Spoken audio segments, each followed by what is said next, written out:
Good evening, folks. I am TW Blanken, and you are watching TW at Midnight. This evening, we are going to be reviewing Megadeth's fourth album, the bone crusher of an album it is. You know, it follows So Far So Good So What. In my opinion, that's probably their most underrated album. But you know, Megadeth up until that point there was Killing Is My Business. Then there was Rust or Peace Sells, So Far So Good So What with Jeff Young, great guitarist.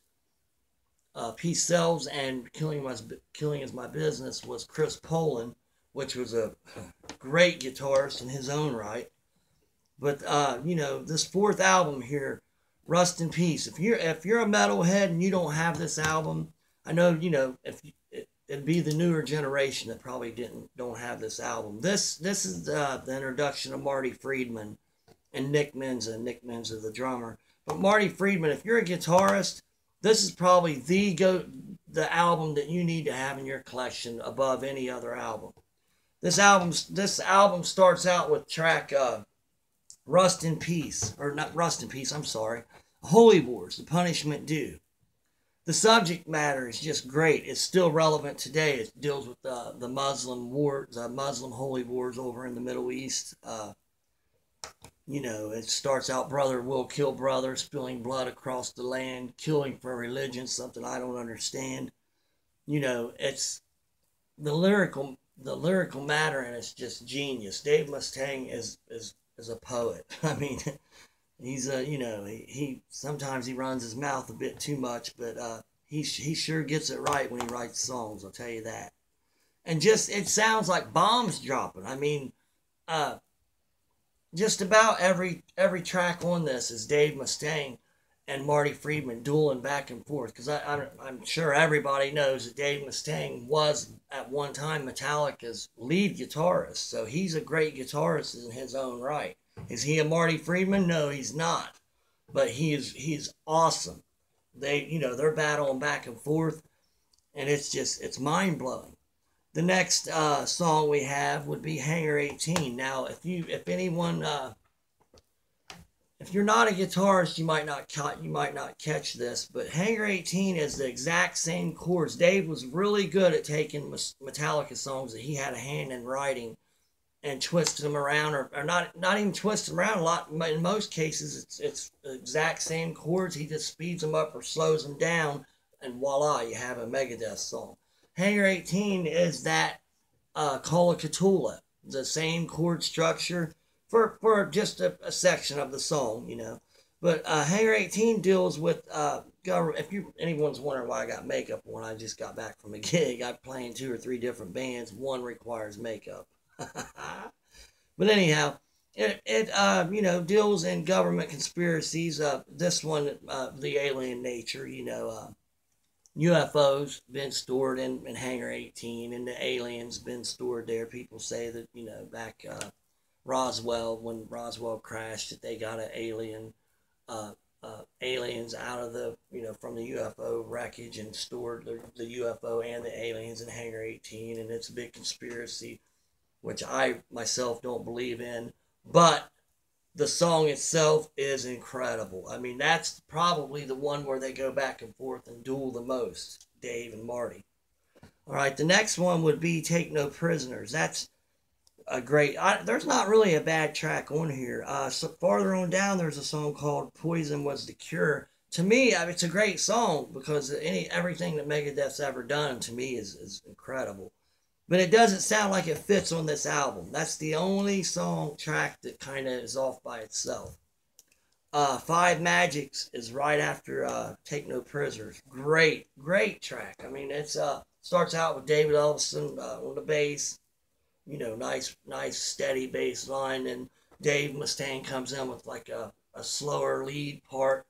Then Marty comes in with the harmonized part with it, and then it's got a feeling kind of that you're, I don't know, maybe a story set in the medieval times or something. It feels like there's like five magics of a medieval town or something. I don't know. it takes you to a place, you know, kind of medieval. And then I would say Dawn Patrol is the only song on the album to where there's no guitars. It's just David Ellison and you know, there's some I believe it's Dave Mustaine that's actually like talking over it, like it almost sounds like he's reciting a poem, but it's incredible. It's I mean, that, like I said, there's not a bad song on here. And then there would be Lucreta, incredible. And then there's the song itself. The title track is Rust in Peace. If you, bottom line is, if you don't have this album, you need to go get it. I mean, run, sprint to get this, because Marty Friedman showcases his talent is unbelievable. The best track on here, and I saved it for the last thing to talk about, is Marty Friedman's Tornado of Souls. To me, it's the best. And, you know, there's probably, if you punch in YouTube Tornado of Souls solo, you'll see probably 100 different kids. I mean, kids in their bedrooms, and they're nailing it. And some of them probably do the solo probably a little bit better than Marty does. But the thing of it is those kids didn't write that solo. That's what makes a great guitarist. Marty wrote this solo, and you know, I'm a lead guitarist, and he, without a doubt, is the hardest to emulate. You know, there's Dimebag's very hard, George Lynch is very hard, but Marty Friedman, I can't even possibly even start to emulate this guy. There's something different about his playing, his string skipping ability, and so these kids, some of them are nailing it. Some of them are doing it, like I said, better than him, but they didn't write it. This solo come from Marty's head.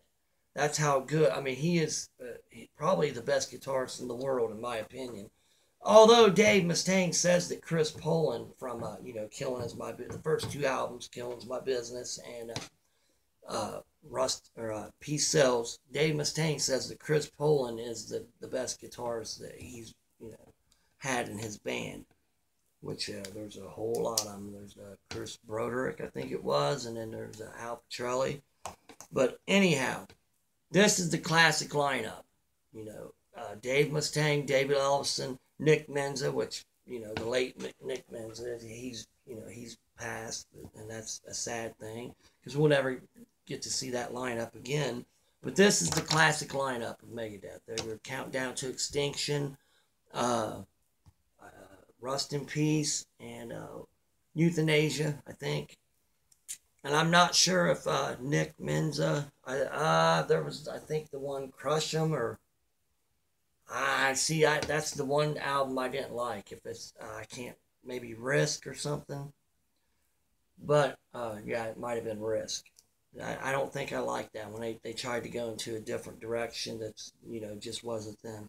But Rust in Peace, without a doubt, is one of the best thrash albums. It's right up there with Master of Puppets, Metallica, and Slayer's Rain and Blood. So if you don't have this album, go get it.